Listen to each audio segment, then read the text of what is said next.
France Maghreb 2.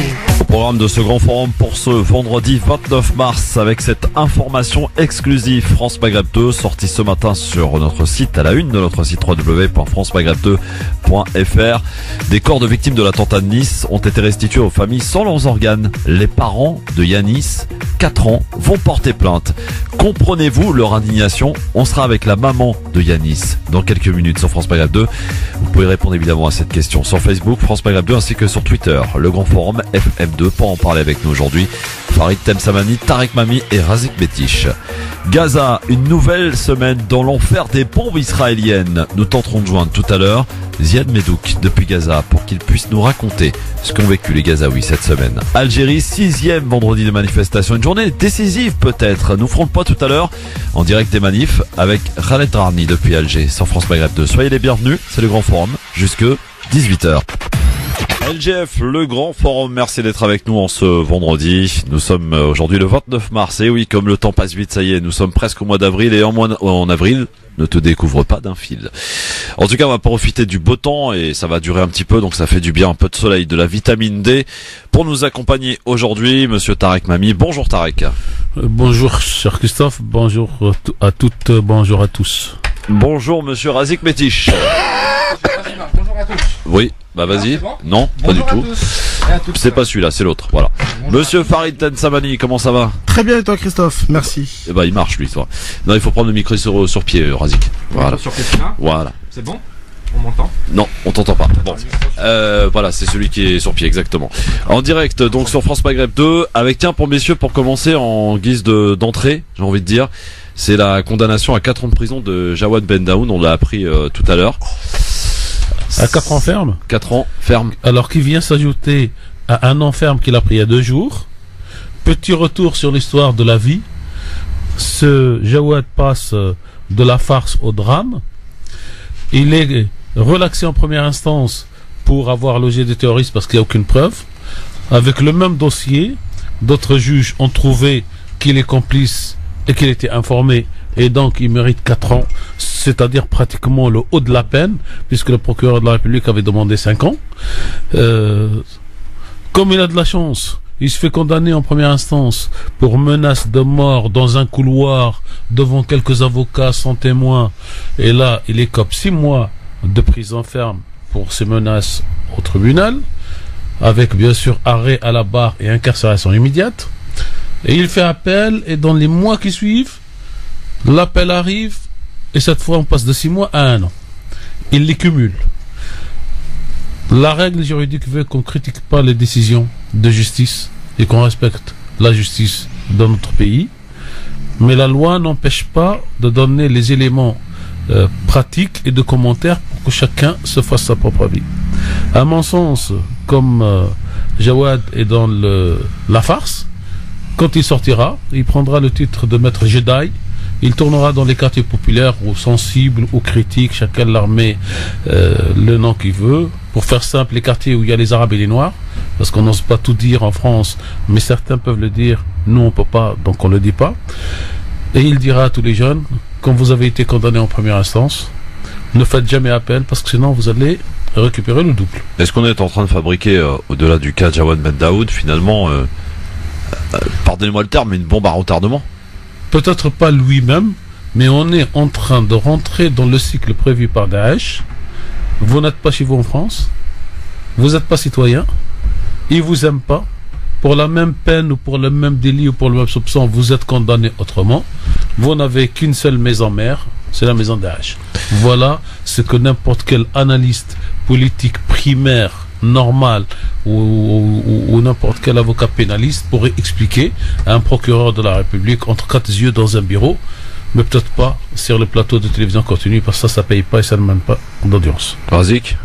Oui, c'est encore tout frais, donc j'ai pas tous les éléments de la condamnation, mais oui, quelques éléments quand même à préciser. La première chose, on est quand même sur un doublement de l'appel, de la peine en appel, qui va qui va tout de même interroger les différentes personnes en procédure sur les risques à prendre lorsque l'on fait appel d'une décision de justice. C'est la première chose. Ouais. La deuxième chose, on est tout de même dans l'exception dans le cas de Jawed, à la fois sur les faits, à la fois sur le personnage, à la fois même sur son impact dans la société française. Lorsqu'il a été connu, il était presque la risée de toute la France. C'est la farce. Dans la farce, absolument. Dans quel état psychologique on va retrouver cette personne? Les dégâts sont immenses. Je vais pas prendre sa défense, mais tout de même rappeler que tout plaignant, toute personne a le droit à un certain nombre de garanties judiciaires et a le droit à sa défense, et que là malheureusement le tribunal médiatique l'a condamné très vite, très tôt, et que ensuite, c'est très compliqué pour lui à la fois de recouvrer une vie normale, de recouvrer l'anonymat et de pouvoir tranquillement répondre de ses actes. Oui. Allez-y, Farid. En fait, je crois qu'il faut quand même rappeler qu'il avait été acquitté en première instance. Oui, c'est que il a été acquitté, c'est-à-dire qu'il est reparti libre de mémoire du tribunal, donc en première instance, et qu'il avait surjoué un peu plus la farce effectivement lors de l'audience. Là, j'ai pas suivi l'appel. Effectivement, on peut s'interroger sur déjà premièrement un appel qui arrive aussi vite en un an. En un an, en général, c'est plutôt 3 ans. C'est rapide. Oh, oui. C'est plutôt rapide. Après, il faut pas se mentir. C'est dans un contexte des attentats. Ouais. C'est dans un contexte au-delà de la rigolade que nous avons tous pu avoir malheureusement du personnage, et à mon avis, je pense que moi je le connais pas personnellement, mais apparemment c'est quelqu'un qui a d'énormes difficultés personnelles, psychiatriques, etc. Mais peu importe. C'est dans un contexte en fait où il y a eu des morts, où en fait, qu'on le veuille ou non, en fait, indirectement, il a permis à des tueurs de s'abriter. Je dis pas, alors moi j'ai pas suivi le procès, et puis je me permettrai sûrement pas de dire qu'il était au courant, pas au courant. Lui dit que non. Lui dit que non. Alors, est-ce que c'est sincère? Estimons même que ça soit sincère, parce qu'on est personne pour pouvoir juger sa sincérité. Mais ce qui est certain, c'est que la conséquence, en fait, elle est violente, et que les 4 ans, moi je peux me tromper parce que j'ai pas suivi l'appel, mais je pense que s'il n'avait pas joué le zigoto, pardonnez-moi l'expression, à la sortie de l'acquittement, je pense qu'il aurait peut-être pas pris les 4 ans fermes. Pourquoi? Et je pense qu'à un moment donné, il s'est tellement moqué de la justice que au-delà de ça, il y a eu pas mal d'affaires en cours ensuite. Je les connais pas toutes, je veux pas te mentir, je connais pas toutes ces affaires à lui, en tout cas celles parce que je crois qu'il a été condamné là, c'est par rapport à hébergement. Aujourd'hui, c'est l'hébergement des terroristes, c'est ça. Hébergement terroriste. Ouais, bon, c'est pas, avec un maximum de 7 ans, et un procureur qui demande 5 ans. Voilà, c'est pas rien non plus. Alors, il y a aussi, alors là, on va faire un peu de droit, on aura tout à l'heure des avocats et tout ça. En fait, il a passé 27 mois de prison lors de son arrestation. En préventive. Le fait d'être relaxé, en fait. Et s'il veut être relaxé en cours d'appel, puis en cours de cassation, il aurait eu des dédommagements. Il pourrait se retourner contre le truc. C'est très souvent le cas, où en fait très souvent la justice, pardonnez-moi de vous couper, même lorsque c'est vide, ou en tout cas même lorsqu'elle a le sentiment qu'il faut par exemple acquitter, elle dit voilà, la personne a déjà fait tant de mois de on l'écrit prison. Pas, mais on y pense en prenant donc on fait en sorte de le condamner à peu près pour l'équivalent, ou en tout cas l'équivalent est fait. Voilà. Parce qu'il est condamné à 5 ans maximum. Effectivement, c'est vrai. Et qu'il a déjà passé 3 ans. Alors, on aura peut-être l'occasion tout à l'heure d'y revenir, mais pour l'heure, le sujet à la une aujourd'hui, c'est une information exclusive France Maghreb 2 qu'on vous a révélée ce matin sur notre site www.francemaghreb2.fr. C'est des corps de victimes de l'attentat de Nice qui a survenu, vous en souvenez, le 14 juillet 2016, ont été restitués aux familles sans leurs organes. Les parents de Yanis, 4 ans, vont porter plainte. Est-ce que vous comprenez évidemment leur détresse pour le coup? Alors nous sommes en ligne avec Faiza Ben Mohamed, qui est celle qui a écrit l'article en question ce matin sur notre site. Faiza, bonsoir. Bonsoir. Alors expliquez-nous un petit peu de quoi il s'agit, parce que il y a beaucoup de gens qui comprennent pas, parce qu'il y a aussi une loi. Est-ce qu'on peut tenter d'y voir plus clair? Alors, il y a 2 choses à pas confondre, parce que j'ai vu qu'à la publication de l'article, il y a une certaine incompréhension, c'est-à-dire que les gens pensaient ce qui est révélé dans l'article, c'est que certains corps de victimes de l'attentat de Nice ont été restitués aux familles et ont été inhumés avec des organes manquants. C'est-à-dire que l'Institut médico-légal, en l'occurrence de l'hôpital Pasteur, a conservé et a mis sous scellé un certain nombre d'organes le temps de l'enquête. Sauf que les causes du décès, quand c'est un attentat, elles sont clairement établies. On sait comment, là pour le cas du petit garçon, du petit Yanis qui est concerné, on sait clairement comment il a perdu la vie. On sait qu'il a été percuté par ce terroriste et son camion. Il y a déjà le problème de l'autopsie et de l'utilité de l'autopsie qui se pose, mais plus grave encore, c'est que le corps a été rendu à ses parents sans un certain nombre d'organes qui sont manquants, donc le pancréas, le foie, une partie des poumons. Et ça leur a pas été, on leur a pas demandé leur avis en fait. Ça a été fait, on les a mis sur le fait accompli et ils ont découvert ça hier. Ouais. Alors pourquoi justement ils ont découvert ça? Comment ça s'est passé cette découverte tardive, j'ai envie de dire, parce que nous sommes en 2019, les attentats sont survenus le 14 juillet 2016. Surtout les corps, quand est-ce qu'ils ont été rendus aux familles en fait? Oui, le corps a été rendu aux familles tout de suite. Comment ça s'est passé, Faiza? Oui, alors le corps a été rendu aux familles assez rapidement. Yanis est enterré dans la région de Grenoble maintenant. Et en fait, ce qui s'est passé, c'est que les parents ont un rapport d'autopsie qui leur a été remis, qui a été remis en tout cas à leur avocat, qu'ils n'ont jamais consulté. Oui. Jamais consulté parce qu'il y a des photos qui sont horribles à l'intérieur, il y a des descriptions de faits d'immondices qu'ils n'ont pas forcément la force d'aller lire. Et en fait, ils ont été contactés il y a quelques jours par les parents d'une autre petite victime qui est décédée aussi pendant l'attentat de Nice et qui disait qui leur a expliqué que les organes de leur petite fille étaient manquants et qu'ils ont découvert ça beaucoup plus tard, comme ça au hasard du rapport d'autopsie. Finalement, en fait, on leur a remis un document pour leur dire ce qu'il y avait dedans, tout en sachant que la plupart des familles ne vont jamais aller mettre le nez dedans parce que les photos sont tout simplement immondes. Et là, du coup, la maman de Yanis, elle se dit, est-ce que moi aussi je suis concernée? Est-ce que mon fils, en fait, on me l'a rendu vide? Est-ce que comment ça se passe? Elle a contacté son avocat qui est maître Yacine Bozrou, qui lui est allé fouiller dans le rapport d'autopsie et s'est rendu compte hier donc qu'effectivement Yanis aussi avait été restitué à ses parents sans les organes. Il faut préciser d'ailleurs que les familles n'ont pas accès au rapport d'autopsie. Hein. C'est ce que m'a confié tout à l'heure maître Bozrou. Oui, tout à fait. En fait, ils sont confiés à leurs avocats.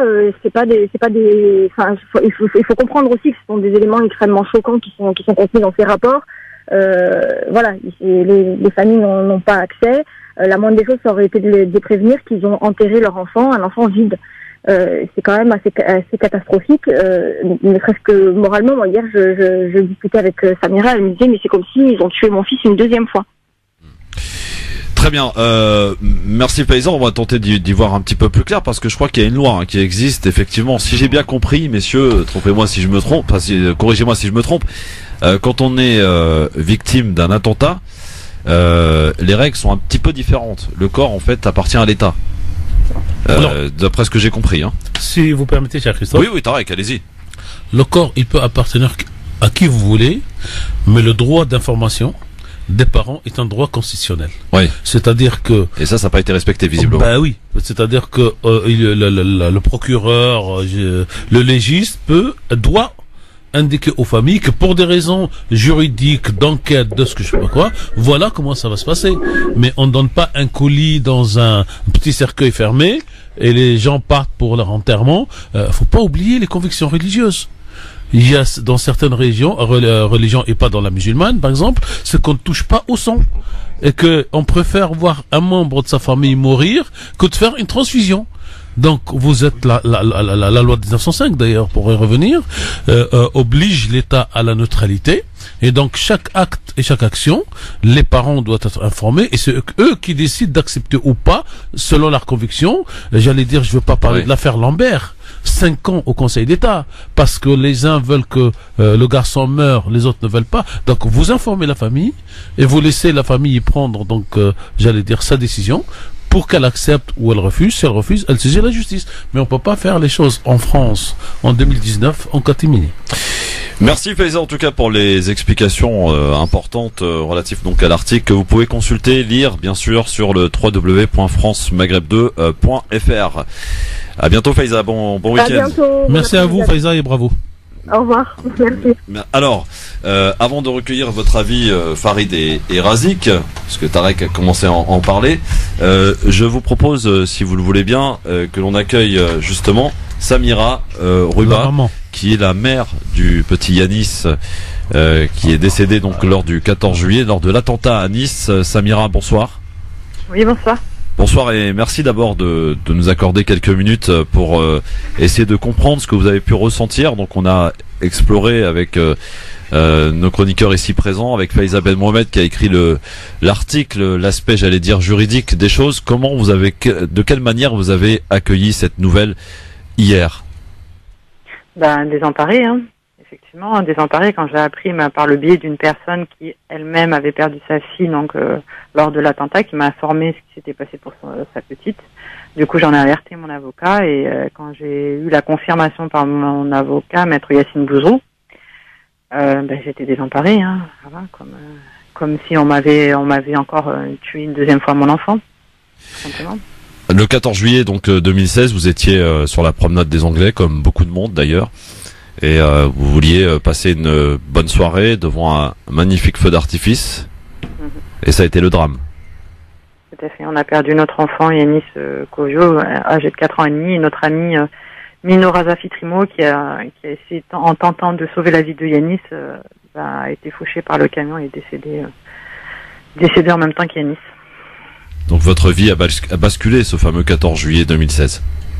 Tout à fait. Quelle action vous souhaitez entamer maintenant au vu de ces dernières informations? Déjà, on a demandé à ce que mon avocat ce matin a vu le magistrat en demandant une restitution immédiate des organes de mon enfant, ce qui va être fait incessamment sous peu. La magistrate a donné un accord verbal en attendant l'accord écrit. La demande a été faite ce matin par mon avocat, elle est partie, je pense que d'ici quelques jours, nous allons pouvoir récupérer les organes de notre enfant. Est-ce que ça a été rapide qu'on vous restitue le corps afin que vous puissiez l'enterrer? Non, ça a mis à peu près, on va dire, 5 jours pour qu'on puisse récupérer le corps de notre enfant, qu'on puisse s'apercevoir en fait suite à la toilette mortuaire, qu'on s'est aperçu à ce moment-là que notre enfant avait été autopsié sans notre accord, sans même nous avoir ne serait-ce que prévenu du choc que ça pouvait nous apporter. On a mis 5 jours pour pouvoir voir notre enfant, pour pouvoir le toucher. On a pu le voir au bout de 3 jours, mais par le biais d'une vitre qui nous séparait. Et non, ça n'a pas été. Ça a été l'hécatombe. De toute façon, ce soir-là, ça a été l'hécatombe. Et les jours qui ont suivi, ça a été pareil. Ça a été l'hécatombe. Un manque de respect total vis-à-vis des familles et même inhumain. Ce qui s'est passé, c'est inhumain ce qu'ils ont fait. Tarek, il est important de rappeler, puisque nous sommes avec la maman du petit Yanis qui est décédé le 14 juillet 2016, de rappeler que on ne peut pas faire sans l'autorisation des parents ce qu'on veut. En droit constitutionnel, la loi oblige tout le monde à informer les parents des résultats de l'autopsie sur place.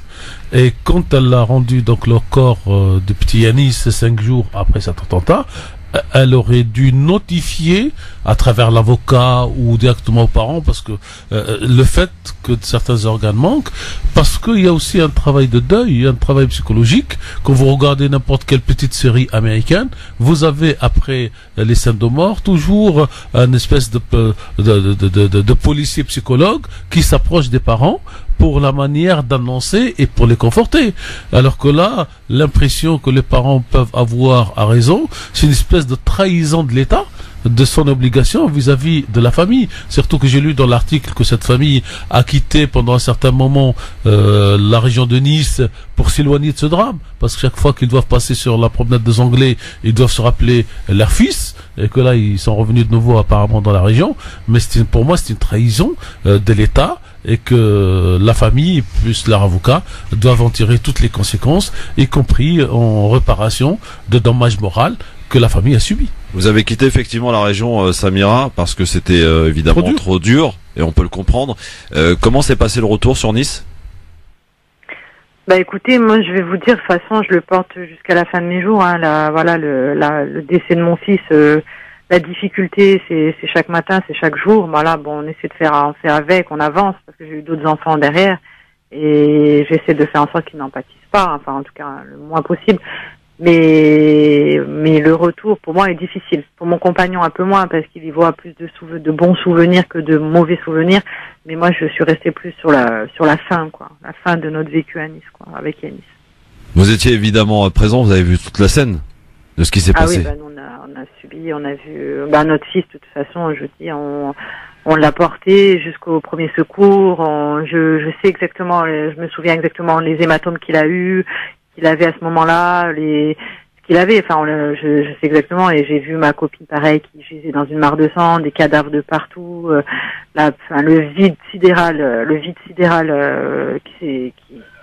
qu'on a eu après le passage du camion quoi, la foule qu'on avait avant et le vide sidéral après quoi, donc on a tout vu et ça voilà, c'est gravé en nous et ça restera à jamais dans notre mémoire et dans notre quotidien de toute manière. Merci beaucoup Samira en tout cas de nous avoir accordé quelques minutes. Bon courage et il faut surtout ne rien lâcher et continuer. Merci beaucoup et vous saluerez évidemment votre compagnon et vos 2 enfants merveilleux. Merci beaucoup. Merci beaucoup Samira. C'est dur quand même comme témoignage messieurs, je sais pas moi. Farid. C'est plus que dur. Déjà premièrement j'ai d'avoir une pensée pour la famille et pour toutes les victimes et leurs familles des attentats qu'il faut surtout pas oublier. C'est un peu délicat là d'évoquer ce sujet-là alors que la maman est présent.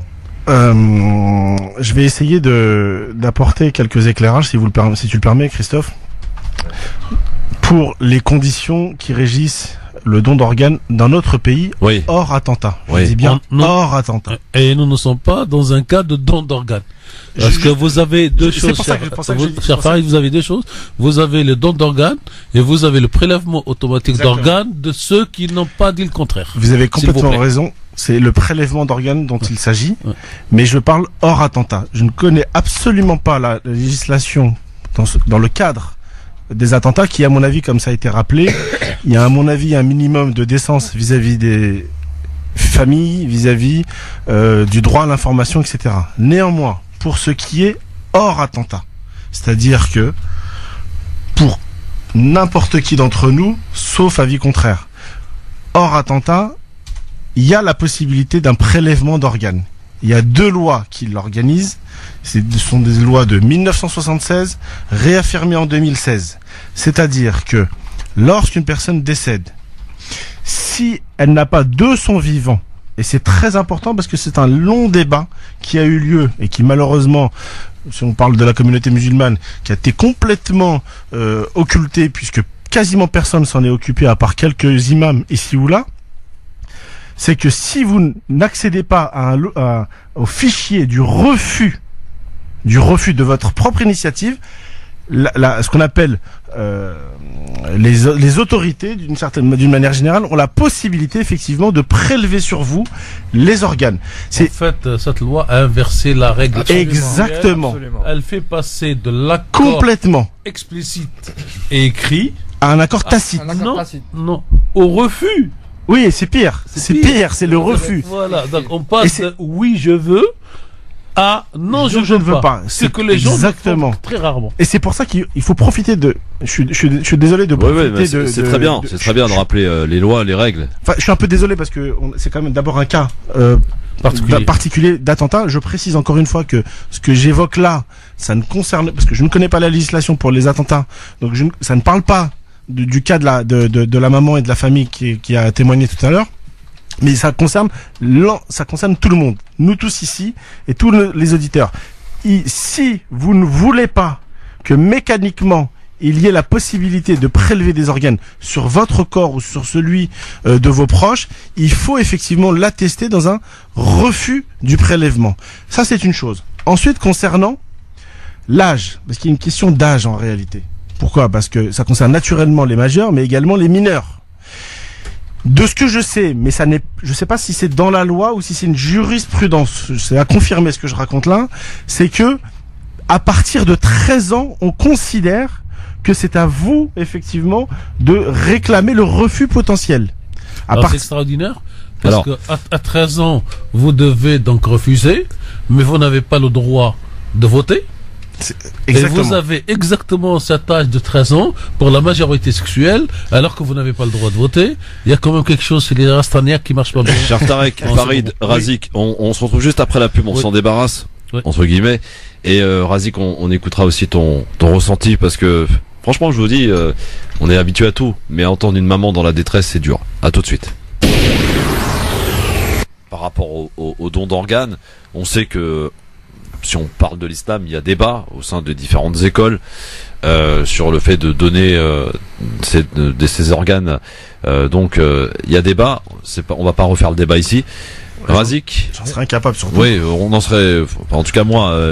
Moi voilà. Également. Razik, t'as entendu évidemment cette interview de cette maman qui reste digne en tout cas et qui reste courageuse, et j'ai envie de dire, même on se dit oui, ça fait 3 ans, mais pour une maman, en tout cas on dit souvent oui, je me mets à ta place. On peut jamais se mettre à la place de quelqu'un tant qu'on n'a pas connu une situation. Il est difficile et compliqué de se mettre à la place de quelqu'un, parce que d'abord on a la différence de ressenti.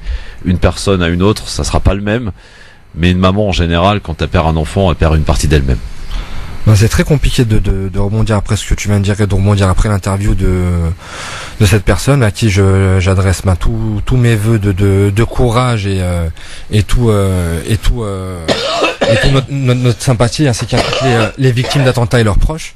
C'est la première chose. La deuxième chose, pour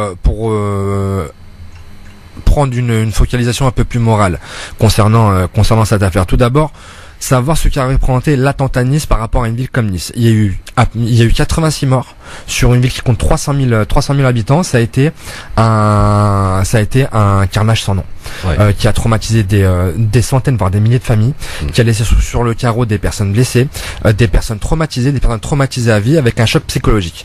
Pour replacer les choses. Et lorsqu'on a dans ce contexte une procédure, lorsqu'on ne met pas au courant les parents, lorsqu'on a une femme qui nous dit des mots très forts, lorsqu'elle nous parle d'une deuxième mort, et ce sont des mots absolument terribles, et que cette deuxième mort est la conséquence du fait qu'il n'ait pas été informé, du fait qu'une autopsie serait faite sur le corps de leurs enfants, c'est absolument terrible. C'est la deuxième chose. La troisième chose, à quoi bon, pourquoi, au-delà de savoir, au-delà de se poser les questions de savoir si c'est légal, dans quel cadre légal cela entre, je suis pas spécialiste en termes de droit, mais en tout cas ça me pose une question: quel est l'intérêt de cette procédure, quel est l'intérêt de cette autopsie? On connaît les responsabilités, on connaît le déroulé des attentats de Nice. Quel a été l'intérêt de procéder à des autopsies et de meurtrir une deuxième fois des familles qui sont dans un processus de deuil et de reconstruction? Enfin voilà, si on pourrait avoir des éléments du procureur qui nous expliquent quel a été l'intérêt, sur quelle justification légale cette autopsie, sur quelle base légale cette autopsie a été pratiquée, et pourquoi les familles n'ont pas été mises au courant et ont été mises au courant bien après. Pourquoi on n'aura pas demandé l'autorisation? Est-ce que c'est légal de ne pas demander l'autorisation, et dans quel cadre cela s'effectue? Enfin voilà, il y a un certain nombre de questions qui sont aujourd'hui mises en avant par cette j'ai même pas de mots, par cette forfaiture qui demande des réponses, et on suivra cette affaire de près, car nous devrions avoir Maître Bouzrou. Alors pour rien vous cacher, il plaide en cour d'assises, donc on sait jamais comment ça se termine cette histoire et à quelle heure. Mais il m'a promis que s'il pouvait, en tout cas, il nous passerait un petit coup de fil pour nous apporter, j'allais dire, des explications dans le volet juridique, puisque c'est son domaine, bien entendu. En tout cas, vous pourrez réécouter le témoignage de Samira, de cette maman, donc qui a perdu son fils Yanis de 4 ans sur cette fameuse promenade des Anglais le 14 juillet 2016 sur notre site www.francemaghreb2.fr. C'est une information exclusive France Maghreb 2, une information grave, qui nécessite d'ailleurs que les autres médias s'y intéressent, Tarek, non? Normalement, en toute logique.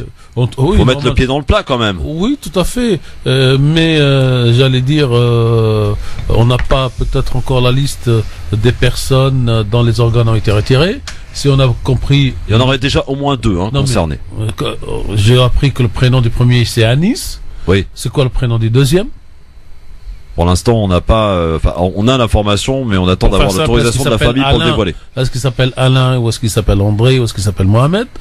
Après, pour les autres personnes plus âgées, alors tout est politique dans cette histoire. Je rappelle juste qu'il y a beaucoup de citoyens de confession musulmane sont morts dans cet attentat de Nice, assassiné par un terroriste islamiste, et que beaucoup gardent le mot Nice et oublient le mot, j'allais dire les particularités, y compris culturelles et confessionnelles, de ceux qui ont été assassinés. La petite ville s'appelle et ça, Ami, c'est très là, sur important. Farid, Ouais, un dernier mot là-dessus, juste avant qu'on rajouter- parte à Gaza. Moi, je pense que c'est malheureusement, malgré ce qui a été évoqué tout à l'heure, c'est un bon rappel pour nous, pour celles et ceux qui nous écoutent, parce que il faut s'occuper de cette question-là, de cette question qui est notamment le prélèvement d'organes. C'est quelque chose qui va potentiellement, selon l'endroit, là on parle de la France, selon l'endroit où notre dernier souffle aura lieu, mais c'est quelque chose qui nous concerne tous et qui concerne nos parents, qui concerne nos frères, nos sœurs, nos enfants. Et moi j'invite à travers, si ça peut être à travers cette occasion-là, vraiment les gens à s'y intéresser, parce que lorsque ce sont des débats qui ont lieu, lorsque ce sont des débats d'éthique généralement, lorsqu'ils ont lieu, généralement ça concerne très peu de gens de la communauté musulmane. Que des Parce que initiés, malheureusement. Ça concerne quelques imams, quelques gens qui sont véritablement soucieux des écoles juridiques en islam, etc. et très peu le reste.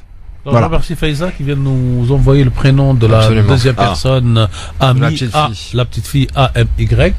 Bon, mais quelle que soit la chose, cette information devrait le faire la une de la télévision continue sur le droit et le devoir de la loi, du droit de l'État, des procureurs, des parents, de l'information, et non pas je sais pas quelle information de quelque chose, d'un fait divers sordide qui lui occupe la une des médias. Malheureusement, c'est comme ça. Ouais. Et nous, en tout cas ici à France Maghreb 2, la ligne éditoriale, l'autre jour, quelqu'un m'a posé la question, la ligne éditoriale, c'est de parler de ce qui se passe dans ce pays, avec le volet spécifique de ce qui touche nos auditeurs, non pas pour les mettre à part de la société française, mais pour les réintégrer et pour essayer d'intégrer une large partie de la société française dans ces préoccupations d'une partie de nos auditeurs qui sont des citoyens français comme les autres.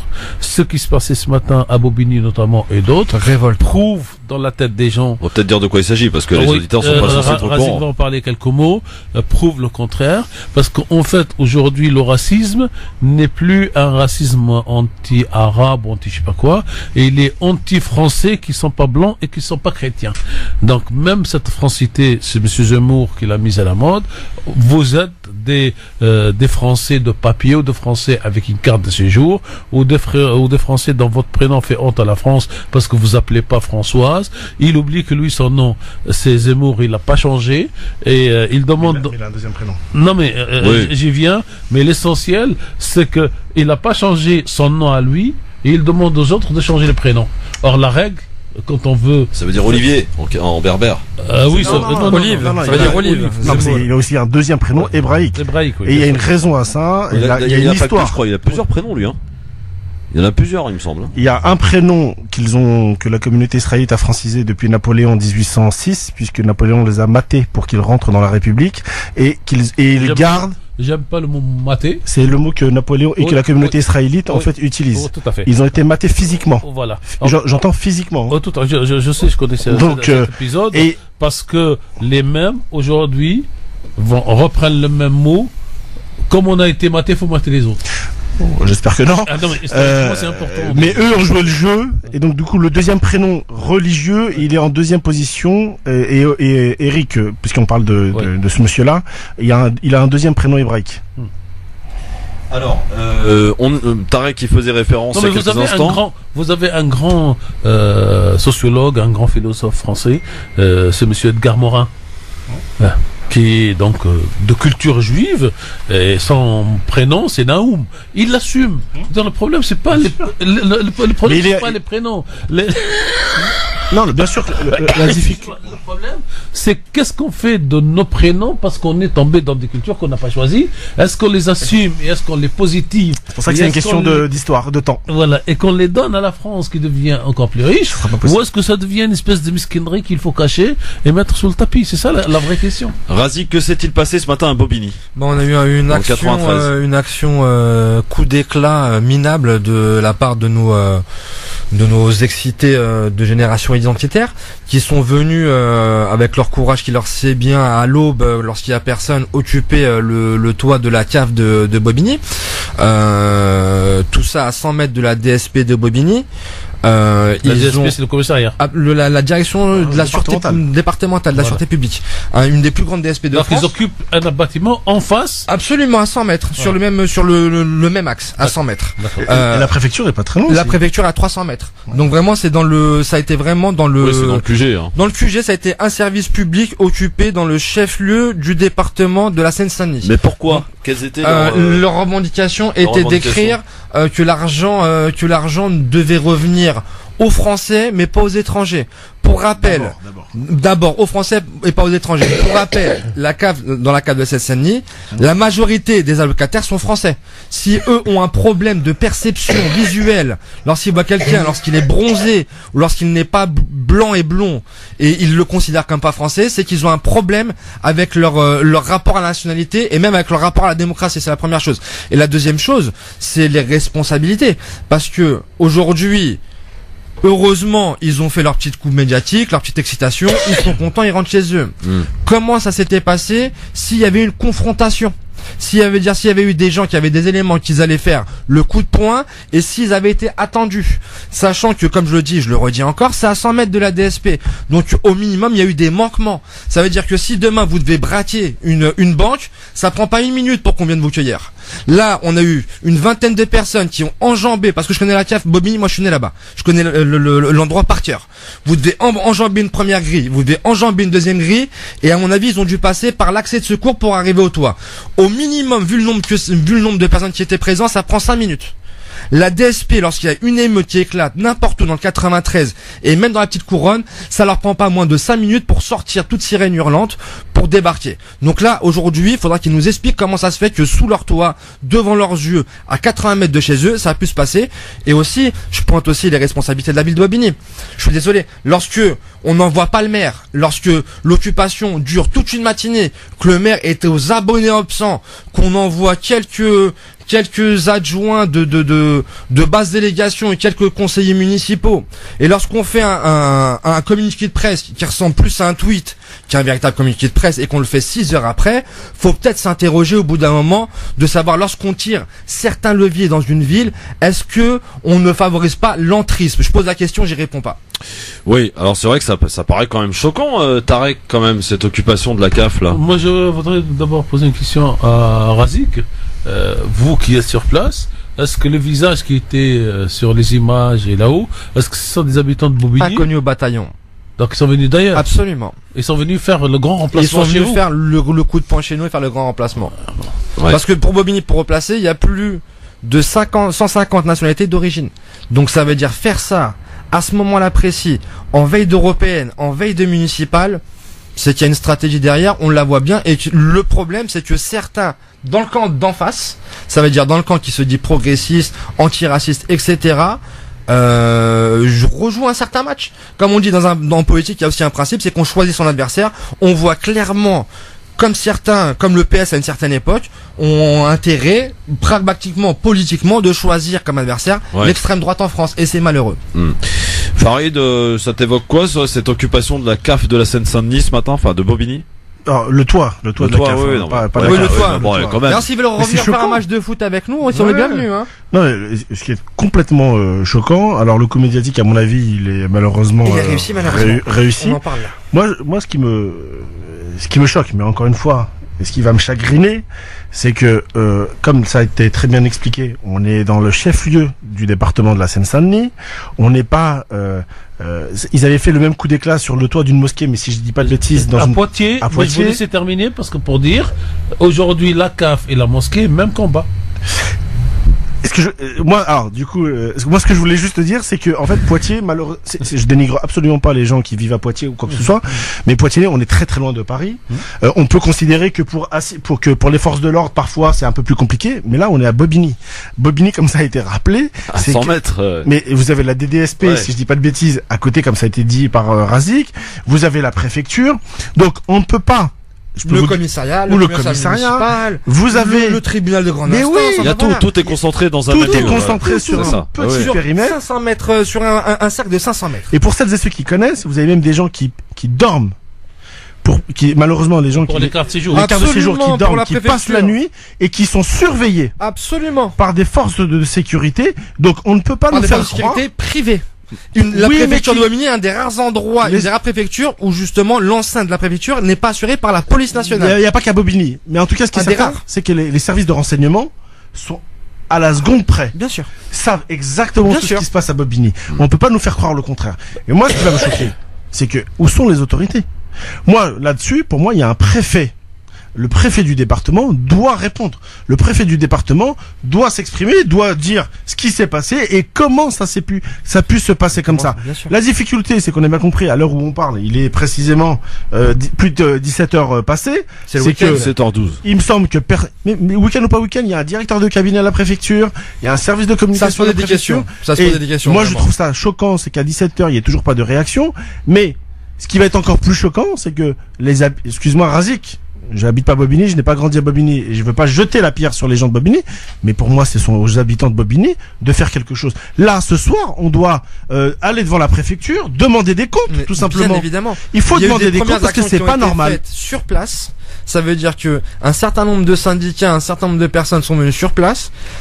La police a mis en place un cordon de sécurité car la tension était très vive. Ça veut dire qu'à ce moment-là, ça ne servait à rien. Personnellement, moi, j'habite à 200 mètres. Je me suis dit, vu que les images, vu que les vidéos étaient déjà en train de tourner, je me suis dit que ça ne servait à rien d'aller là-bas parce qu'ils étaient dans la provocation. Ils voulaient qu'il y ait de la provocation. Maintenant, une fois que cela est passé, bien évidemment qu'il faudra réfléchir à des actions et bien évidemment qu'il faudra demander aux instances décisionnaires et aux personnes décisionnaires des comptes de savoir comment cela est possible de prendre d'assaut, c'est le mot, de prendre d'assaut un service public en plein cœur du département du 93, un des départements et une des zones les plus sécurisées de France. Moi, j'ai vu lorsqu'on sort de la A86 sur Bobigny, pour arriver jusqu'à la mairie de Bobigny, il y a 400 mètres. Je vous mets au pari sur ces 400 mètres-là de pas rencontrer une voiture de police. Lorsque vous êtes sur l'axe de la CAF, lorsque vous êtes sur cet axe-là, je vous mets au défi sur 1 minute de rouler de pas rencontrer une voiture de police. Donc ça veut dire que ces personnes sont venues, ont pris d'assaut un service public, sont restés 6 heures et tout ça sans problème. Par extension, le préfet de son bureau pourrait avoir il l'a vu. Pour voir la CAF. Il n'a pas besoin de se déplacer. Le regard. Il n'a pas besoin. Même le maire de Bobigny le voit de sa fenêtre. Enfin voilà, on en est là. Et même sur ça nécessite peut-être une investigation dans ce domaine. Peut-être se rapprocher de la rédaction de la radio, mon cher Razik, pour faire un article de dénonciation pour le coup. Absolument. C'est pire que ça. C'est grave politiquement. Oui. Cela veut dire qu'il y a une espèce... Quel est le message, Tarek? Le message, c'est qu'il y a une tolérance à ces actions permissives à 4 semaines, en gros, pour les européennes, et encore, c'est pas grave, mais à 1 an des municipales. En clair, le message aujourd'hui qui est en train de venir, c'est que les 150 nationalités d'origine, qui majoritairement sont de nationalité française, ne sont pas en sécurité chez eux et ne sont pas chez eux. Et qu'on va la ramener, en quelque sorte, les vrais Français qui vont diriger cette ville pour leur montrer, comme leurs grands-parents avaient déjà montré il y a un siècle, comment on gère. Et c'est ça, si vous voulez, qui en filigrane apparaît, mais qu'on ne peut pas dire, qu'on ne peut pas écrire, parce que, en tout cas, dans la bouche de beaucoup, c'est pas politiquement correct. En tout cas, il est moins politiquement correct que d'imputer tout l'état de la société, toute l'état de la société française aux arabo, noirs, musulmans, je sais pas quoi. Et pour compléter ce qu'il vient de dire, Et pour terminer. je rejoins complètement, c'est qu'il faut pas oublier une chose, c'est que le chef de file aux élections européennes du parti du Rassemblement National ex-Front National est originaire de Seine-Saint-Denis, Absolument. c'est son département. Absolument. Alors, je dis pas qu'il y a C'est la nouvelle génération. un lien forcément entre le Rassemblement National et Génération Identitaire, mais voilà, c'est quelque chose qu'il faut quand même préciser. Il y a une petite ficelle même. On devait être en contact avec Ziad Medouk, mais vous connaissez les De côté de difficultés Gaza. des liaisons avec Gaza. Ni le téléphone ni Internet ne fonctionnent, donc nous ne pouvons pas, à l'heure où je vous parle, rentrer en contact avec Ziad.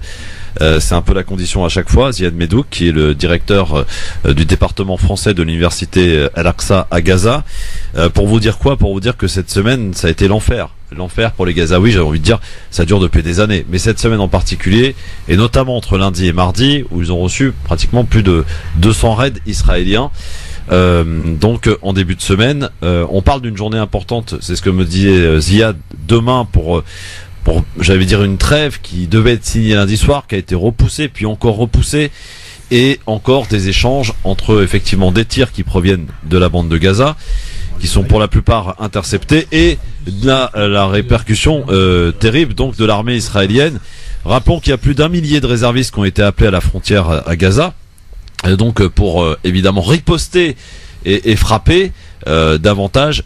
Une seule victime, j'ai envie de dire, dans tout cela, mon cher Tarek. C'est le peuple palestinien, le peuple gazaoui. Alors, il y aura pas de guerre, à mon sens, comme on est à 2 semaines des élections en Israël. Hein. Donc c'est pour ça, une guerre ne sert pas Netanyahou. Ne sert pas ses intérêts. Voilà. Une petite guerre et quelques frappes peut le montrer comme un homme fort. Ouais. Et avec ce que le cadeau empoisonné, pour moi, que Trump vient lui donner sur le Golan. Rappelez-nous de quoi il s'agit, parce que le même jour il y a eu les raids et puis il y avait cette signature. J'y viens, cher Christophe. Et donc Netanyahou est en train de jouer juste parce qu'en fait les élections et le mode électoral israélien est très compliqué et que on gagne avec 2 sièges, on gagne avec un siège. C'était la proportionnelle intégrale. Et en général, aujourd'hui, les sondages donnent pour l'adversaire de Netanyahou 24 sièges, et entre 20 et 22 sièges pour Netanyahou, et après, il y a les alliances. Alors là, le cadeau empoisonné qui a été donné, c'est le fait de reconnaître que le Golan est israélien. Alors, contrairement à ce qui s'est passé avec l'ambassade, le transfert de l'ambassade, qui est une décision souveraine d'un État qui peut faire ce qu'elle veut de ces bâtiments, il ne suffit pas que les Américains écrivent que le Golan est américain et syrien et américain, pour faire simple, israélien américain, puisse donner quelque chose. Et en plus, dans une partie de la presse algérienne, dans une partie de la presse israélienne, on considère que Trump fait de l'ingérence politique intérieure, puisqu'il favorise un candidat, M. Netanyahou, par rapport à ses adversaires. Donc aujourd'hui, Netanyahou ne fait pas de guerre, ne fera pas, en tout cas la vraie guerre comme il l'a faite contre les Gazaouis, mais il tuera autant que nécessaire 5, 6, 7, 10 pour apparaître comme celui qui ne recule devant rien. Et il a fait une déclaration qui est passée sous silence dans la presse occidentale, cher Christophe, en plus de jours tout l'épisode est passé sous silence. Non, mais 3 jours après cette déclaration, où il dit que si, cette fois il le dit clairement, s'il venait être élu, avec lui, il n'y aura jamais d'État palestinien. Et là, vous n'avez pas la reprise du journal Le Monde en une qui écrit Netanyahou déclare ou refuse l'État palestinien. Ça reste des polémiques de la campagne électorale de là-bas. Mais finalement, Razik Metish, encore une fois, on est aux abonnés absents dans ce pays sur, j'allais dire, le volet médiatique de ces bombardements à Gaza. Finalement, ici, voilà, c'est une affaire comme une autre, quoi. C'est dans les brèves. Alors, j'ai parcouru la presse, cher Christophe. Ouais. Et j'ai vu qu'il y a eu 2 articles le lendemain. Imaginez que l'article le mieux écrit, le plus construit, est publié dans le Figaro. Ah oui. Voilà, pour le coup, le Figaro a cette vieille tradition gaulliste de couvrir la plupart des événements, surtout sur le Proche-Orient, pour la petite parenthèse. Oui, il y a une omerta médiatique qui est assez hallucinante. Tout se passe sous anesthésie générale de l'opinion publique. À croire qu'il faut un massacre de masse pour que l'opinion publique réagisse. Soit informée. Soit informée et déjà, réagisse. Ça veut dire qu'on a à la fois un block-out dans les médias mainstream où justement ces informations-là passent très peu ou quasiment pas, et même dans les cercles d'initiés, il y a presque une habitude, oui, on s'est habitué à voir et à penser Gaza comme une prison à ciel ouvert où on peut potentiellement bombarder à tout moment et où il y a des morts. Enfin voilà, on est sur une période de plus de 3 ans où quasi quotidiennement il y a des morts en Palestine. On s'est habitué à ça. Au niveau de la société française. Vous avez tous les vendredis soirs un bilan de mort. Absolument. Et vous n'avez qu'à pointer tous les vendredis. Il y a 40 enfants de morts depuis un an, hein, il y a dans la bande de Gaza. 206 personnes de mémoire j'allais dire à quelques unités près, comme dit la Croix-Rouge. Donc 206 ou 216 ou 200 morts tous les vendredis à Gaza par des tireurs d'élite qui s'amusent à tirer. C'est un jeu vidéo. C'est pire que l'attentat de Christchurch en Nouvelle-Zélande. Sauf que là-bas dans cette mosquée, les 50 ont été abattus en même temps, en une demi-heure, et là les 200 ont été abattus en 365 jours. Farid, on recueillera ton avis dans un instant. Razik Metish, ton avis tranché aussi sur les Roms, parce que là aussi il faut qu'on en parle, hein. Ah ouais. C'est en train de prendre une proportion terrible cette histoire. Et on filera en Algérie une journée peut-être décisive d'ailleurs. On attendait un petit peu la réponse par rapport aux déclarations de Gued Salah en début de semaine, le chef de l'état-major algérien. Est-ce qu'il y a du monde ? On peut vous dire que oui, et il y a plusieurs centaines de milliers de personnes dans les rues aujourd'hui encore pour ce 6e vendredi de manifestation en Algérie. À tout de suite, et on sera en direct d'Alger avec Khaled Rarni qui nous dira un petit peu comment ça se déroule. À tout de suite. Des corps de victimes de l'attentat de Nice ont été restitués aux familles sans leurs organes. Les parents de Yanis, 4 ans, vont porter plainte. Comprenez-vous leur indignation ? Vous êtes évidemment en majorité à le comprendre, 95% sur Facebook. Vous pouvez continuer de voter évidemment sur France Maghreb 2, ainsi que sur Twitter, le grand forum FM2. Le double drame, Christophe, c'est que si on a bien compris la situation et l'article de Faiza Ben Mohamed, c'est que la restitution des corps a eu lieu en 2015. 2016. Ou 2016, oui. Et les parents apprennent aujourd'hui. Oui. C'est-à-dire c'est suite à justement à quelqu'un qui est journaliste et qui a cherché. S'il l'avait appris sur place, le deuil et la bataille, mais c'est tuer quelqu'un 2 fois. Elle l'a dit tout à l'heure à la maman. Ouais. C'était comme si on avait tué mon fils une 2e fois. Tout à fait. Un témoignage d'ailleurs que vous pouvez réécouter sur le site www.francemaghreb2.fr dans quelques minutes, le temps qu'on le mette en ligne. Bien sûr, juste. Farid, on t'a pas entendu sur Gaza, sur ce qu'ils subissent et sur cette armée, cette semaine d'enfer. Enfin, j'avais envie de dire, c'est quotidien. Cette vie d'enfer. C'est cette vie d'enfer, quoi. Dans cette prison à ciel ouvert, une phrase prononcée par un certain Nicolas Sarkozy. C'est lui qui l'a créée. Faut lui rendre hommage pour ça. Oui. La prison à ciel ouvert, elle date pas d'aujourd'hui, malheureusement. Elle date très exactement du lendemain du retrait. Non. De la victoire du Hamas à des élections démocratiques. Oui, ils ont fermé un double tour, d'un côté égyptien et de l'autre côté israélien. Exactement. Mais ça commence aussi avec le retrait de Sharon. Lorsque Sharon a retiré ses troupes, c'était pour mieux aussi encercler Gaza. Non, mais parce qu'ils pensaient que l'OLP allait gagner les élections. Exactement. Mais c'est le lendemain. Et d'ailleurs, la prison à ciel ouvert a été faite avec l'accord. Oui. De l'OLP et de l'autorité palestinienne. Juste moi, si je peux me permettre un point sur ce, parce qu'on a parlé de Netanyahou notamment. Netanyahou, en fait, malheureusement, quand on veut quasiment anticiper des événements à Gaza, il faut regarder le calendrier électoral israélien. Ça, c'est une chose. Et notamment la surenchère de Netanyahou régulière. Ça, c'est quelque chose d'acté. Mais je pense que les choses, quoi qu'il arrive, un jour Netanyahou ne sera pas là. Et je pense que dans peu de temps, il ne sera plus là pour des raisons extra. Espérons que le 9 déjà, parce que l'élection c'est le 9. Il gagnera les élections. Moi, je crois pas qu'il perde des élections démocratiquement. Néanmoins, je pense que le volet judiciaire des affaires qui le concernent vont le rattraper. Alors, l'usage en politique israélienne, c'est que les affaires ne commencent à produire leurs effets qu'après la défaite politique. Oui, mais je pense que comme l'ancien président, comme l'ancien ministre, quand ils sont en place, pour ne pas perturber le jeu politique électoral. Donc s'il gagne, il en a encore pour 5 ans. Sauf que ma lecture, c'est quoi ? C'est que son propre parti, son propre mouvement, n'ira pas jusqu'à sacrifier l'ensemble du mouvement pour sa personne.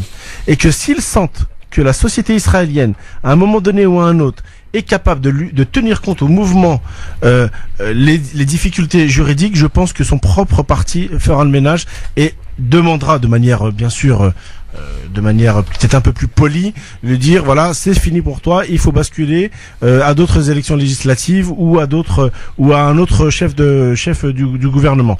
Mais moi je pense vraiment que qu'il faut très clairement finir avec Netanyahou parce que c'est la catastrophe. Je te coupe, pardon, parce que nous sommes en direct avec Khaled Drarni depuis Alger pour cette ce sixième vendredi de manifestation. Khaled Drarni, bonsoir.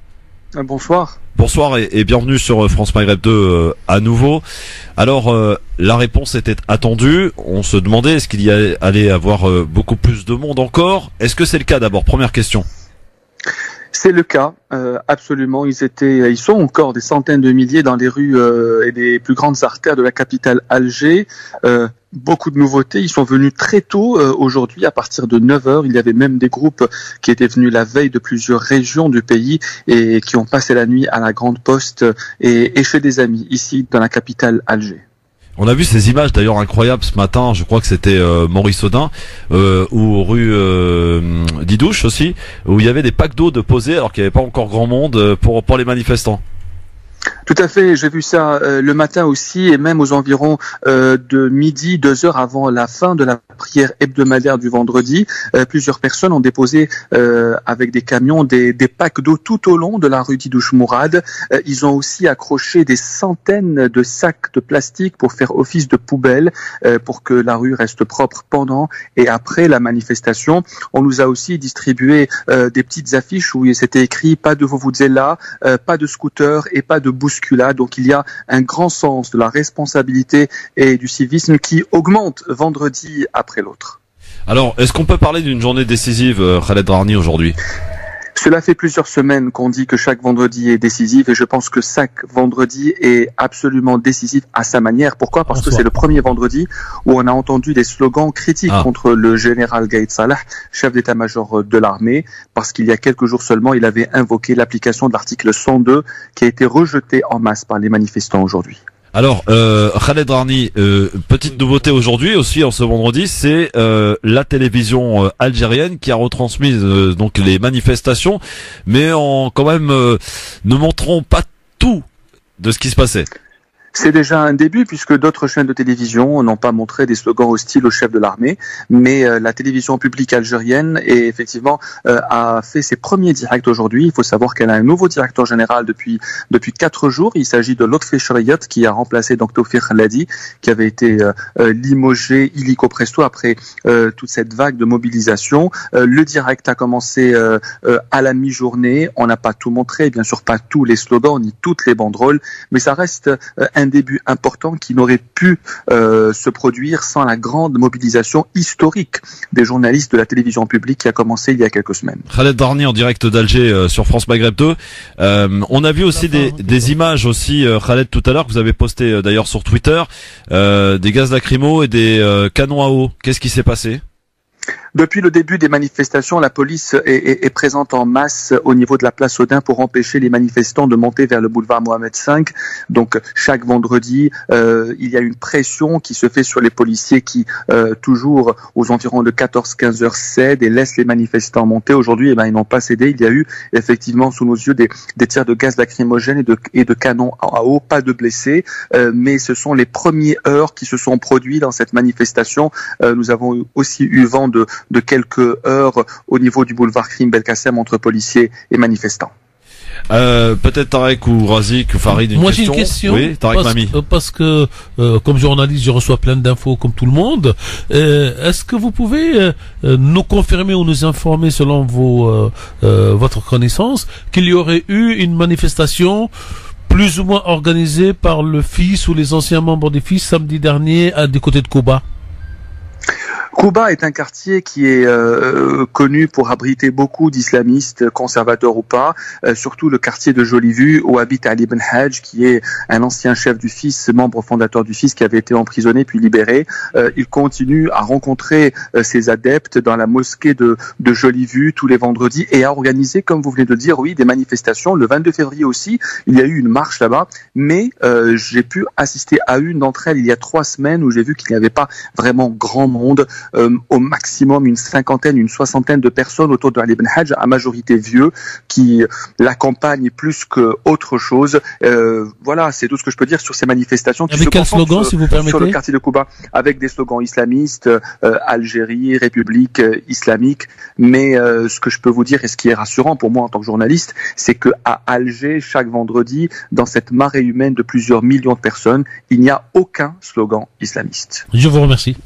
Razik, peut-être une question pour Khaled Rani en direct d'Alger? Oui, tout simplement savoir si on peut noter des différences entre les rassemblements des derniers vendredis et ce rassemblement, sachant que justement peut-être la véritable partie commence aujourd'hui. Quelle est la spécificité d'aujourd'hui en fait? S'il y en a une. Aujourd'hui, c'est une manifestation très particulière. D'abord, elle est très bien organisée. Il y a beaucoup de discipline et de civisme. Vendredi dernier, beaucoup de gens se sont plaints du bruit du vuvuzela et du fait que les gens passent plus de temps à crier, à danser, à siffler qu'à donner des slogans. Aujourd'hui, il y a eu beaucoup plus de calme, beaucoup plus de civisme, avec une marée humaine très importante. On nous a même distribué des cartes pour nous dire pas de klaxon, pas de scooter et pas de bousculade. Donc, il y a beaucoup d'organisations, des packs d'eau partout. Beaucoup de disciplines, et comme je l'ai dit tout à l'heure, c'est la première manifestation depuis l'invocation de l'article 102 de la Constitution, et les milliers, je peux dire des milliers de pancartes et de banderoles que nous avons vues aujourd'hui dénoncent l'article 102. Les Algériens ont mis des pancartes pour l'application de l'article 7 qui dit la souveraineté est pour le peuple, et pour dire aussi Itnahaouga, avec des banderoles y compris dans lesquelles on peut voir le président et le chef d'état-major. Donc c'est véritablement une réponse aujourd'hui, ce vendredi 29 mars, au dernier discours du chef de l'armée algérienne. C'est la particularité de ce 6e vendredi de mobilisation nationale. Tarek. Ah bon? Oui.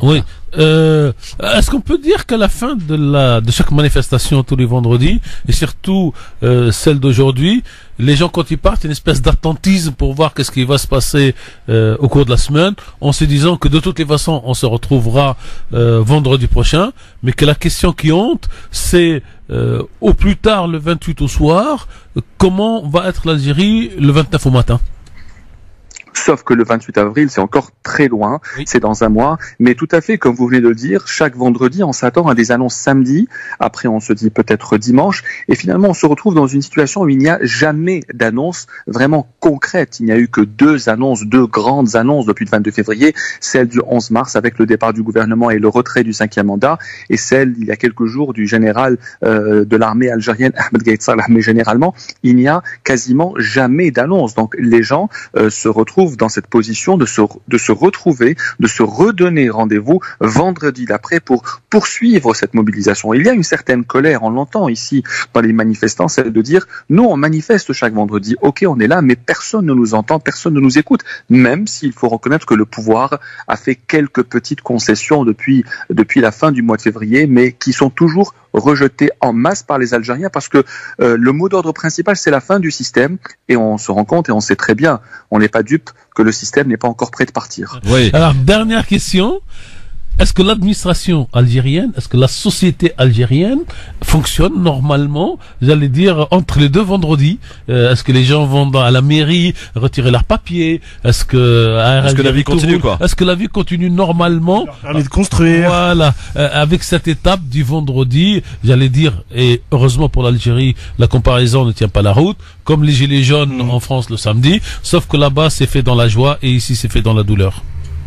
La vie continue, mais avec une particularité, elle continue dans la bonne humeur. Parce que le vendredi, les Algériens ont sauté tous les verrous. Les verrous de la peur, les verrous des craintes. Ils savent que maintenant, ils sont plus libres qu'avant, plus libres qu'hier, qu'avant-hier. Et ils savent très bien que ça ne peut pas changer, même si ce système persiste et même s'il se régénère. Et nous sommes en train d'assister à la régénération de ce système. Donc, la vie continue, effectivement, de samedi à jeudi, dans la bonne humeur, parce que on sait qu'on a manifesté manifesté hier, on sait qu'on va se retrouver encore vendredi prochain parce que ce vendredi est devenu un catalyseur. Il rassemble tous les Algériens. Et comme le disent ici beaucoup d'observateurs, eh bien, le président Bouteflika a réussi, malgré lui, à unifier les Algériens un peu contre lui, mais pas contre le projet de société qui est aujourd'hui eh bien celui de tous les Algériens. Rappelons quand même qu'il y a 2 semaines que l'Algérie n'a plus de gouvernement. Hein. Ouais. Bah, eh bien, la vous faites Belgique bien de le a dire parce que lorsqu'on le dit ici, eh bien, on se dit qu'on s'est peut-être jamais bien porté que, comme on est sans gouvernement, les gens rappellent que la Belgique est restée 2 ans sans gouvernement et que ça s'est très bien passé. Eh bien, nous, ça fait aujourd'hui 17 ou 18 jours que nous sommes sans gouvernement. Le Premier ministre Bedoui devait l'annoncer il y a 10 jours. Aujourd'hui, il y a un blocage parce qu'il y a un refus de plusieurs centaines de personnes d'en faire partie. C'est une première depuis l'indépendance. Et l'invocation de l'article 102 par le chef d'état-major de l'armée, eh bien, a brouillé les pistes. Aujourd'hui, on se demande si l'Algérie a besoin d'un gouvernement au cas où cet article 102 venait à être appliqué. Alors, pour laisser le côté sérieux, moi j'ai des amis qui me disent que à Alger, qui sont étonnés par le nombre de rencontres qu'il y a aujourd'hui entre les jeunes garçons et les jeunes filles, et certains prévoient... Les salles de mariage sont complètes pour tout l'été, je crois. Voilà, et certains prévoient qu'il va y avoir des mariages heureux. Et un baby-boom en 2020. Voilà, à partir donc de début juillet, en tout cas après le Ramadan, et que les gens pensent que c'est cette nouvelle génération qui va naître, qui va être la vraie nouvelle génération de la révolution algérienne pacifique. C'est le meilleur. Il est incontestable que quand on organise des manifestations avec des millions de personnes, il y a clairement des rencontres, il y a énormément de femmes et d'hommes. Nous nous sommes éloignés de cette société algérienne paternaliste où les hommes sont séparés des hommes, les hommes d'un côté, les femmes de l'autre. Ici, tout le monde est mélangé, tout le monde se rencontre, tout le monde se parle, discute. Il y a certainement des rencontres. On peut s'attendre, oui, à un boom des naissances dans approximativement 9 mois, j'espère. Mais je pense que ce n'est pas seulement cette génération qui sera celle de la révolution algérienne, mais nous aussi, eh bien, les journalistes, les militants, les simples badauds. Faut qu'on se transforme un petit peu, nous. Faut qu'on s'adapte. Absolument. Nous avons tous, à notre manière, participé à cet élan de solidarité et je pense que chaque Algérien doit être fier. Un dernier mot, Khaled, si tu le permets, et merci en tout cas de nous accorder ces quelques minutes pour nous en direct d'Alger. Farid Temsamani. Oui, depuis le début, en réalité, de ces manifestations, tout le monde voit, je pense même à une véritable révolution culturelle dans le pays. Certains parlent même de la véritable révolution, ou en tout cas, certains même ont évoqué la Deuxième République, mais au-delà de ça, on attendait tous la réaction de l'armée, de l'armée à travers son chef d'état-major.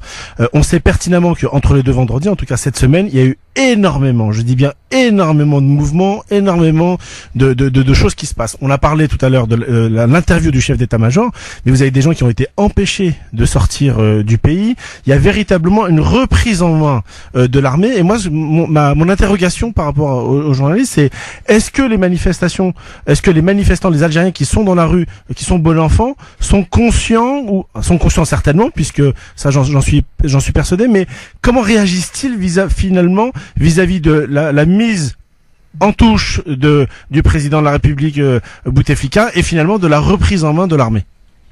Oui, il y a beaucoup d'Algériens qui considèrent aujourd'hui qu'il y a une partie de l'armée ou l'armée elle-même ou son chef qui essaye un peu de se réapproprier ce mouvement en disant oui, maintenant nous allons emprisonner des hommes d'affaires, nous allons les empêcher de quitter le territoire national, nous allons un peu pacifier et nettoyer le pays.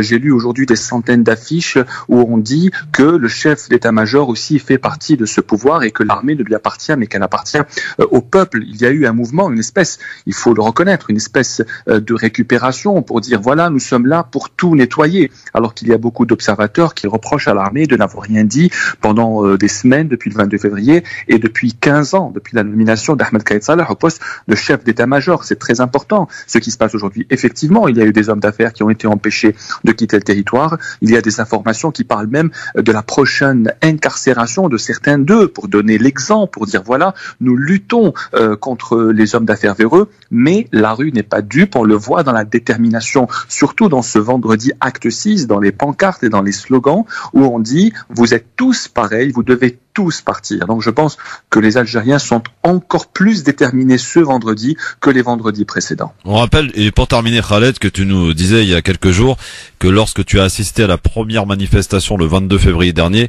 tu étais persuadé que le 5e mandat ne passerait pas.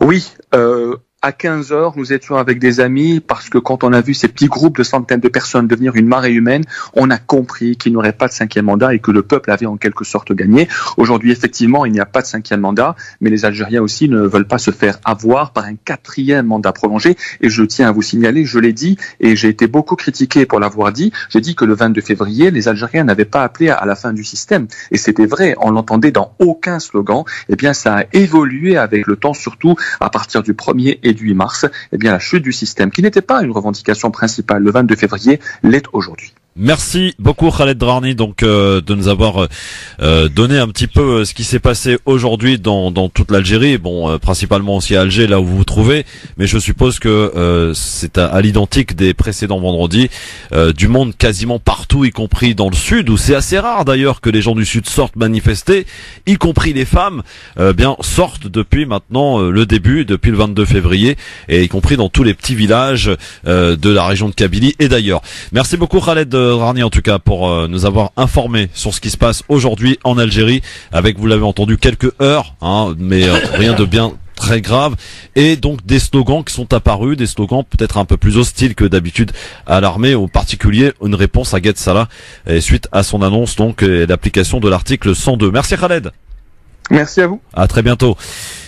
Juste une petite question, messieurs, parce que hier, lorsque nous avons parlé, donc depuis quelques jours, donc de l'Algérie, bien sûr, de ce qui s'y passe, beaucoup d'auditeurs m'ont fait une réflexion que moi personnellement je n'ai pas acceptée. L'Algérie est une dictature. Oui. Moi, il y a un truc qui me choque quand j'entends ça. Comment vous expliquez que dans un pays où on laisse sortir des millions de personnes chaque vendredi, on soit dans un pays de dictature? Alors vous voulez que je rigole, Christophe? Non mais sérieusement, parce qu'il y a beaucoup de gens qui nous ont dit ça hier. C'est pas une question qu'on a posée en 2011 sur la Tunisie? Si, c'est une question, mais en toute proportion gardée, je pense que chacun a sa spécificité. Voilà, on y vient à la proportion. Oui. J'ai toujours dit sur certains thèmes, commençons par définir qu'est-ce que c'est qu'une dictature. Et une fois qu'on arriverait par extraordinaire à la même définition, on l'applique à la Tunisie, on l'applique à l'Algérie, on l'applique voire à la France. C'est ça la notion de dictature. La dictature dans la tête des gens, c'est le fait ils ne peuvent pas faire des choses parce qu'ils voient d'autres la faire. C'est ça une dictature. En réalité, Ben Ali, et je l'ai dit aussi, n'était pas un dictateur, c'était un homme autoritaire, policier, tout ce que vous voulez, mais pas une dictature. La dictature suppose deux choses, Christophe. Il y en a eu trois. Un exemple, Pinochet. Il y a Pinochet, oui. Clairement. Il y a Hitler, il y a Staline, il y a Hitler et Mussolini. Et d'une certaine manière, Staline. Ça, c'est des dictatures, d'une certaine manière. On peut le dire, même Staline, on peut le dire tranquillement. Non, mais même sans certaine manière. Non, mais ça dépend. Parce que vous avez trois Staline. Vous avez trois Staline. Vous avez le Staline qui a participé à la révolution. Oui. Vous avez le Staline qui a sauvé l'Europe. Hein. Qui a gagné la guerre et qui a sauvé les Blancs. Il ne faut pas l'oublier. Il ne faut pas faire comme d'autres. Et vous avez le Staline des années 30. Des grandes purges, de la famine en Ukraine, les grandes purges à la Saddam. Pas des hommes, parce que la dictature, elle a une spécificité, c'est qu'elle ratatine tout le monde au-delà des races, des cultures et des religions. Donc elle ratatine les gens qui ne partagent pas votre point de vue. Moi si je peux si vous permettez, les personnes qu'on vient de citer, naturellement, ce sont plus que des dictateurs d'ailleurs à mon avis. Mais je pense que dans la tête des gens, à mon avis, la dictature est beaucoup plus soft. Et on peut parler de Franco, on peut parler de Tito. De manière contemporaine. En 2019, on peut parler, pour caractériser de la dictature, c'est la concentration de tous les pouvoirs autoritaires dans une seule main. En réalité, l'Algérie, qu'on le veuille ou non, n'en fait pas partie. Enfin, en tout cas, moi, c'est mon avis. Pourquoi? Parce qu'on peut dire ce qu'on veut, il y a une liberté de la presse à Alger. Et les gens sont peut-être pas, ne vivent pas forcément comme ils voudraient d'un point de vue matériel, mais honnêtement, les gens sont libres. On peut aller prier le vendredi à la mosquée dans n'importe quelle ville d'Algérie. On peut même critiquer On peut même critiquer le président de la République, etc. Faut voir ce qu'on entend dans les stades. Hein. Mais bien sûr. Les caricatures, Bon. les unes de journaux. Donc moi, je trouve que c'est un peu n'aurait injuste. pas sa place quand on dans un dit- pays de dictature. Je Dilemme. Pardon? Dilemme n'aurait pas sa Exactement. place. Moi, je pense qu'on est très injuste lorsqu'on dit dictature, que l'Algérie est une Non, c'est pas dictature. une dictature. Pour moi, ça n'en est pas une.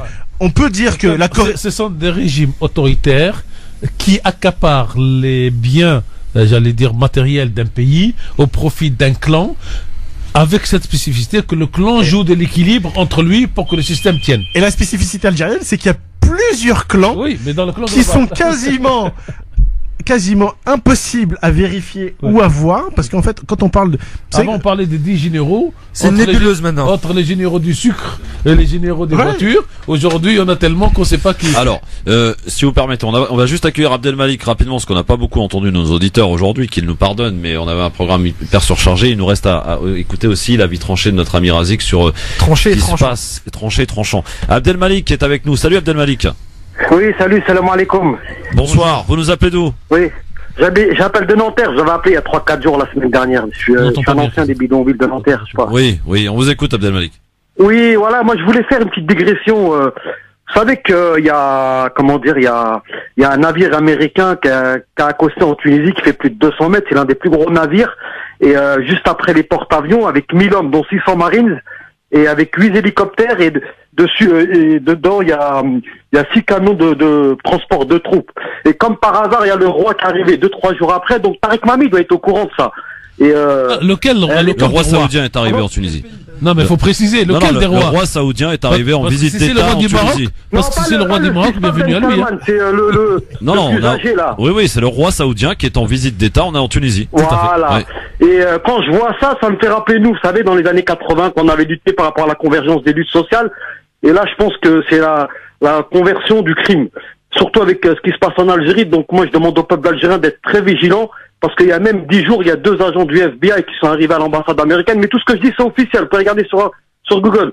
Et l'ambassadeur, il a dû faire un communiqué pour dire qu'ils étaient venus dû au vol du musée qui avait été saccagé et tout ça. Donc, Sur ce moi, côté-là, si vous permettez, la Tunisie et l'Algérie, à la différence du Maroc, ont la même position sur l'armée non, mais par américaine. contre, non, C'est-à-dire qu'il n'y a excusez-moi, pas Tarek de Mami. ce qu'on pourrait Moi, je parle appeler pas du une peuple base tunisien. Les physique peuples tunisiens, c'est nos frères, il n'y a pas de américaine. souci. Hein. Il n'y a pas Y a de pas de- base physique en Algérie, mais ce qu'il y a, c'est qu'il y a des accords pour que les bases de l'armée algérienne et tunisienne soient utilisées, j'allais dire presque à tout moment, avec une information préalable de quelques heures ou de quelques minutes, parce que c'est considéré comme des escales techniques, contrairement donc au Maroc. Et ça ne m'étonne pas, j'avais pas l'info sur les bateaux américains du côté de la Tunisie à la veille de l'arrivée du roi. Je vous rajoute que ce week-end, il y a le sommet des pays arabes en Oui, Tunisie, exact. et il y a tous les protégés des Américains qui vont débarquer dans une Tunisie hostile politiquement aux Émirats arabes, à l'Arabie et tout ça, et j'allais dire que chacun défend un peu ses intérêts. Et je fais le fameux saut du coq à l'âne de mon ami Ibrahim Hasmaïl al-Rahmou. Vous avez hier 3 avions russes qui ont débarqué au Venezuela de la même manière pour protéger leur protéger. Merci s'appelle le jeu des Abdelmalik. licences. Dans un instant, Razik, c'est à toi. Juste après la pub, à tout de suite. 4, 3, 2, 1, 0. Je fais quoi que ce soit, c'est la mise à pied. Alors piétinez-moi, allez-y. Et tu as été sensibilisé à ce qui se passe dans les quartiers depuis quelques jours, Razik, tout de suite. Absolument. Karl Marx écrivait dans Le Capital que le prolétaire a toujours plus prolétaire que lui, c'est sa femme. Aujourd'hui, nous pouvons déclarer que l'étranger a toujours plus étranger que lui aux yeux de l'opinion publique, c'est le Rome. Cette communauté, victime de persécutions multiséculaires, déportée et gazée sous Hitler, vit de drôles d'heures dans notre France de 2019. Et certains, dans nos quartiers plus populaires, prennent part à cet ostracisme forcené. Rappelons que des rumeurs d'enlèvement ont conduit certains à s'organiser en milice, oui, en milice, pour chasser cette communauté. À croire que certains ont voulu remplacer dans la fantasmagorie d'extrême droite leur stéréotype par un stéréotype encore plus nauséabond. À croire que le fait de discriminer devient un vecteur d'intégration. À croire que nous sommes pas tous victimes du même racisme systémique. N'oublions pas, la chaîne génocidaire nous le rappelle. Tout génocide commence par des mots. Ensuite, on déshumanise toute une communauté. Undermotion, sous-homme. Ensuite, les génocides peuvent se perpétuer. Comparaison n'est pas raison, mais un processus d'undermotionisation est en cours sur la communauté rome. Et la romophobie est une des valeurs les mieux partagées par l'establishment et une partie de la société française. Car au-delà de quelques excités, il nous faut montrer les responsabilités sur ces débuts de ratonnade qu'il y a eu lieu. Les médias, tout d'abord, ont leur part de responsabilité en propageant à l'extrême le stéréotype du rhum voleur dans tous les reportages. Mais nos politiques locaux portent aussi une lourde responsabilité. Pour preuve, en 2014, lors de l'alternance municipale à Bobigny, la majorité actuelle avait mis au cœur de ses promesses le démantèlement des camps de Rome sur la ville. À la prise de la ville, il s'en est suivi une véritable chasse au campement de Rome. Ce genre d'artifices électoraux ont creusé un terreau fertile permettant d'expliquer ces exactions. Et les rares communications d'aujourd'hui n'annulent pas les dizaines d'années d'hostilité feutrée des politiques locaux contre cette communauté. À nous d'en tirer collectivement toutes les conséquences, car comme l'a rappelé l'action de génération identitaire ce matin à Bobigny, demain ce sera peut-être d'autres, car il y aurait une rumeur de barbus qui enlèveraient des enfants avec leur Uber. Merci Razik, en tout cas d'avoir choisi de revenir sur cet épisode. Tarek, c'est gravissime quand même. C'est une. Alors, on expliquait ce matin à la radio de manière tout à fait tranquillement que ça se fait depuis longtemps, mais le problème c'est que les Roms ne portent pas plainte.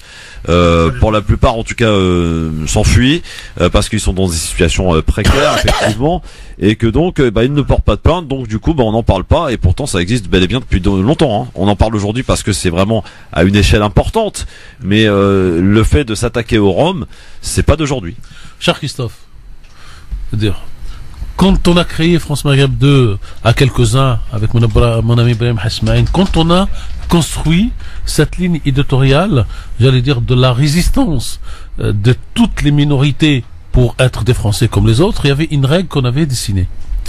On ne peut pas venir prétendre défendre le racisme anti-arabe, anti-musulman et anti-noir quand ils sont musulmans en occultant la non-lutte contre toutes les autres discriminations. Totalement.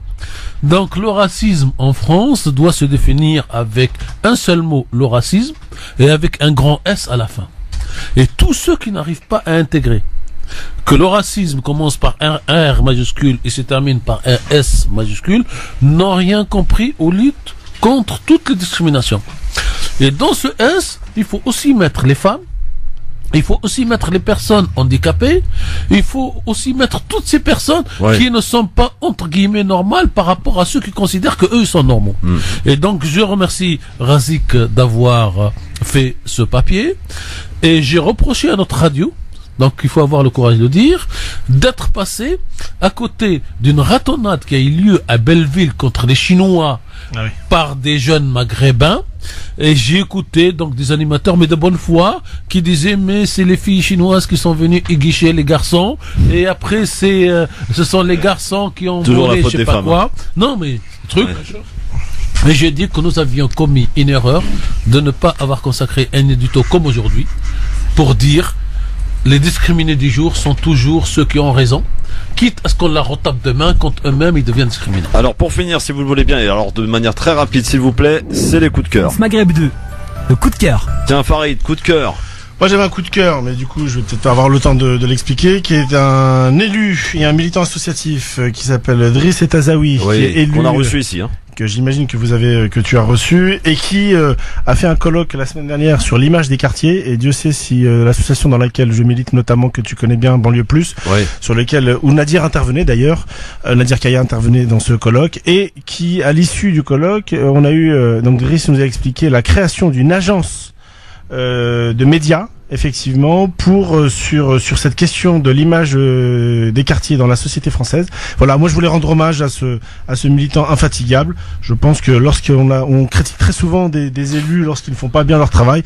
Driss, c'est quelqu'un d'assez exceptionnel en la matière. Voilà, je voulais lui rendre hommage. Et tu veux nous parler de site, toi, Razik? Oui, je vais faire un peu d'autopromotion. Je vais Un coup de cœur pour le site que je relance dans sa 3e mouture, NotreBobigny.com, tout en minuscule, tout en attaché.